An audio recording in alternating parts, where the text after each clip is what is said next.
Hello mga kaminaw. Hindi ko alam kung iniwan to o talagang itinapon. Ito, pauwi na kasi ako. Ito bahay namin dito. Ito na, yan. Nakita ko to, papasok na lang ako sa pinto. Wala kasi nag-iiwan ng bike na ganito dito. Pwedeng itinapon, pwedeng, ewan, hindi alam. Pero flat siya eh.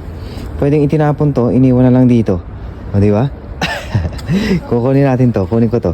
Kasi may nanghihingi sa akin ng bike kay si Kuya Kuya N. Pwede tinapon to kasi flat oh.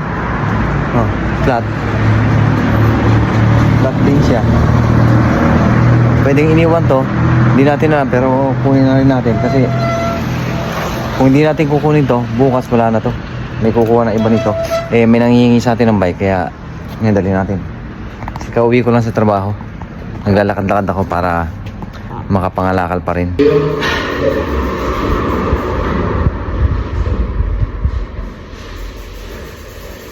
Ito, nakita lang natin dyan sa tapat ng bahay, sa tapat ng pinto. Flat na siya, sira na. Flat, pero okay pa. Kalawangin. Oh. Hindi. Kalawangin yung kadena. Pero madali lang to. Langis lang to, kulang sa linis, lalamot yan. Dali natin kasi may nangihingi sa atin ng bike kaya bibigyan natin to. Yan, di ba? Swerte pa uwi na galing sa trabaho. Tapos may nakikita pa rin kalakal. Ito na kami na. Yan. Ayusin lang natin ng konting linis bago natin ibigay. Yan.